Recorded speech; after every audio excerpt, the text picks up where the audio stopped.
Terry and the Gal. Question for both. If Arteta comes unconvincing fifth, do you give him next season? No, this simple answer every Arsenal fan will give you. Arteta doesn't get top four or get Europa League, win the Europa League, he's gone. Simple as that. There's nothing, there's no more hiding. He has his team, he has his players, he's had enough time, he has a spine of players that is his. He signed actual attackers now. There is no excuses. If you don't get top four, bare minimum, or at least get the Europa League, you're gone. Yeah, I mean, I totally agree. I mean, I think winning the Europa Leagues, I still think your league form matters, if that makes sense. I mean, I'm not suggesting, I mean, you know where I predicted you to come. If you finished fifth or sixth, but were awful in the league, lost 13, 14 games again, didn't really improve, I think winning the Europa League papers over cracks because I still think a manager has to be judged by what he does in your league form. For me, is how good you actually are. Not anybody can win a cup. Well, you can. Wigan won the FA Cup. So you can, and they got relegated. So it's almost a case that wasn't a good, for a club their size, that's still a good season because they're so small in comparatively to an Arsenal. So I still think he has to do very well in the league and look to win a trophy with, by the end of this window, it's likely to be over £400 million spent on a squad. By the time Jurgen Klopp has spent 400 million on his squad, he won the Premier League and the Champions League, and those standards have to be delivered against Arteta and Arsenal because you're as big a club in a lot of your fans' eyes.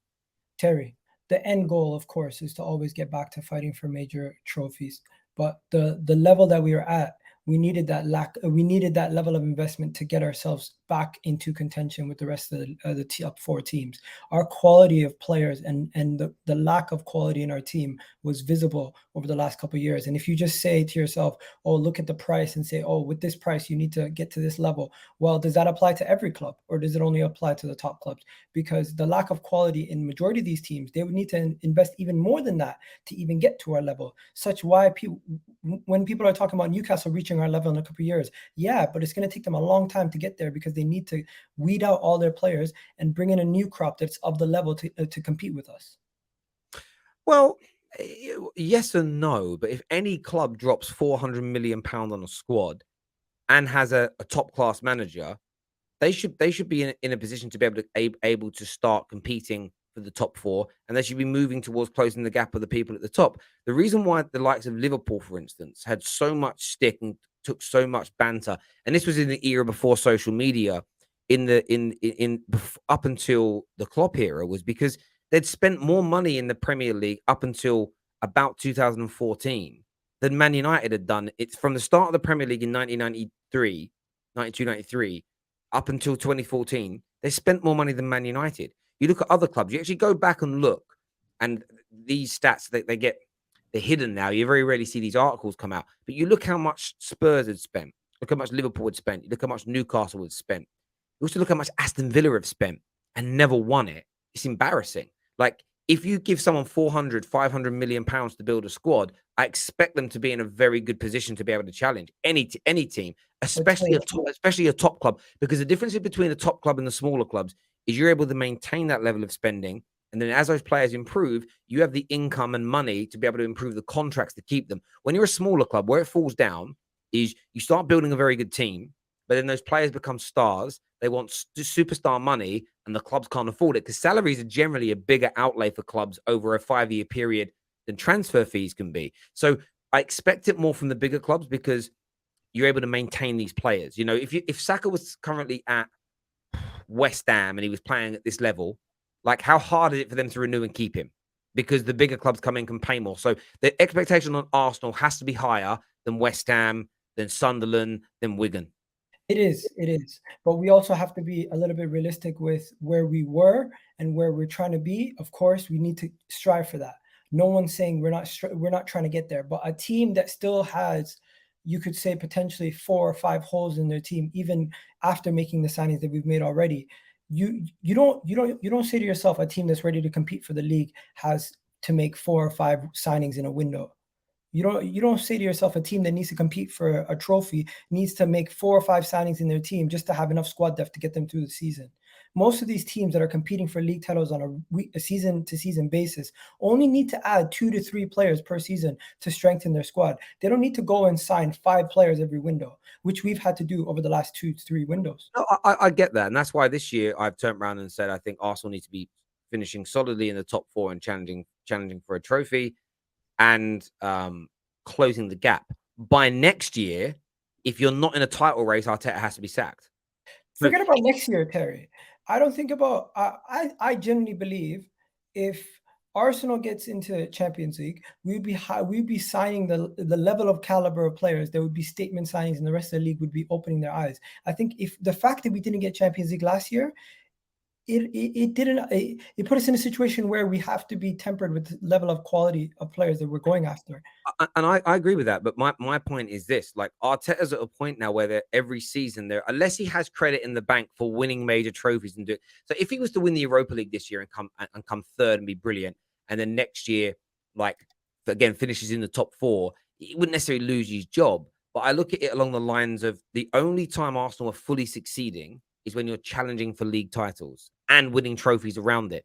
So that's where Arteta's got to get you back to. That can't be kicked year on year. So for me, it's this year, it's qualify, challenging for trophies. By next year, he has to, because again, by the end of next summer, you'd have spent another 100 million pounds. Then you're going towards 500, 600 million. There comes a point where you've got to demand you challenge for a league title or the manager goes. Like that's at any club, as great as Liverpool and Pep are. If they suddenly stop challenging for league titles, at some point, those managers go. Like that's just a standard for all the top clubs.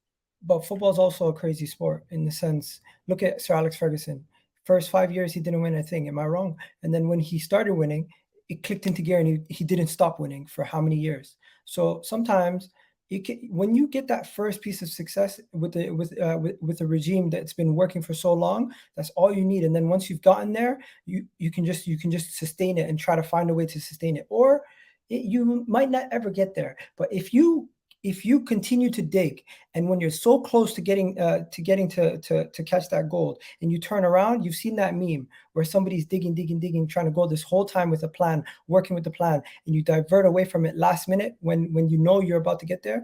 This is where I felt like Arteta has found a way to unify the fans that were fighting amongst each other, get a good spirit in the dressing room, get players in that show the character and hunger, the character analysis in this team. You can show that you have players that want to fight and want to improve, which over the last couple of years, you couldn't say that. And overall, Terry, I think if we restart with Arteta, or if we get in a new manager, we're a better club for it right now in this time period that he's been manager. And I personally, I'm not going to hold on to Arteta if we don't have success this season. I'm just saying there is a level of like credit that he deserves for where he's gotten, and maybe it will give him a little bit of a longer leash come the end of the season if we only get the Europa League, or if we only get top four by like a couple points. And bro, I understand that, but your point about Sir Alex is key. So by the end of this season, Arteta will be around 18 months away from that 5-year mark. So the point I'm making, your Sir Alex Ferguson point proves what I'm saying to be true. It took Sir Alex around 5 years to rid the club of the drinking culture, build the squads, build the academies, remove all the dead wood, bring in and make a team of his own before they were able to win their first trophy, which was the FA Cup. But he won the FA Cup. He then won the Cup Winners' Cup against Barcelona, then started winning league titles. The point I'm making is, and you've just proven it, I'm hearing a little bit, what feels like I'm hearing from you is almost, I'm really excited, we're moving in the right direction, Arteta's the right man, but we're going to keep putting excuses in the way should he not deliver. And I feel like, not this season, if he doesn't make the top four, you've said that. But for me, this year, it's his last, not his free pass. He has to deliver. He has to deliver Champions League football. He has to deliver an improved performance. He has to look at delivering trophies. But as he goes into the next season, the only expectation will be start challenging for league titles and be good enough to win the Champions League. You can't always win the Champions League because it's knockout football. But if you're not at that level, when a manager's getting 4 to 5 to 6 years into being at your football club, when are they ever going to be at that level? Terry, you have to have that level of standard for me. We are only, right now, the squad as it is right now, if we were to get a backup DM, a CM to put Jacques on the bench, a right back, and another winger, and potentially, I say 5 players away from having a squad of the caliber to compete for a league. 5 players, but those players have to be of the quality to make you reach that level. So if we were to go get like a Leroy, let's not even do that, because that's gonna then people try to debunk each player.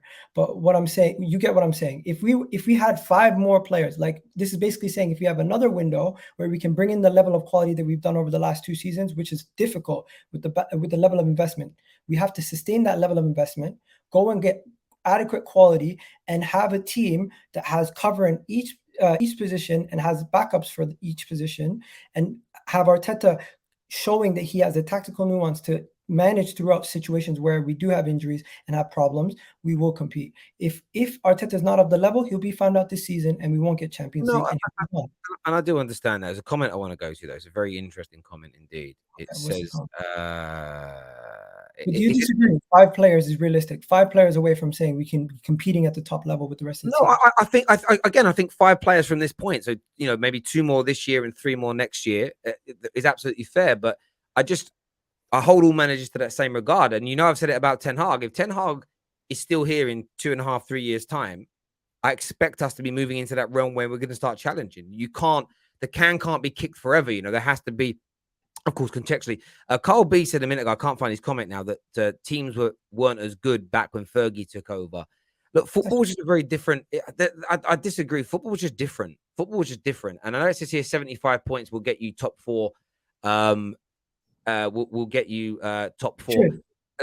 And it should get you top 4, but it's all relative. I mean, there's an argument to say when you have 3, 4, 5 teams of top class level, you get less points when there's only 1 or 2 teams of top class level, because more teams are able to beat each other, and you kind of go back to the teams that were coming 4th and 5th were still we're considered very, very good. So there's always an argument, and people will chop and change what eras were better or worse to kind of defend their team in the now. Liverpool fans say this era is the hardest ever, because that gives them an excuse for not winning more league titles. They can kind of claim these proxy league titles, these the second place trophy titles, because they're in the best era of Premier League football.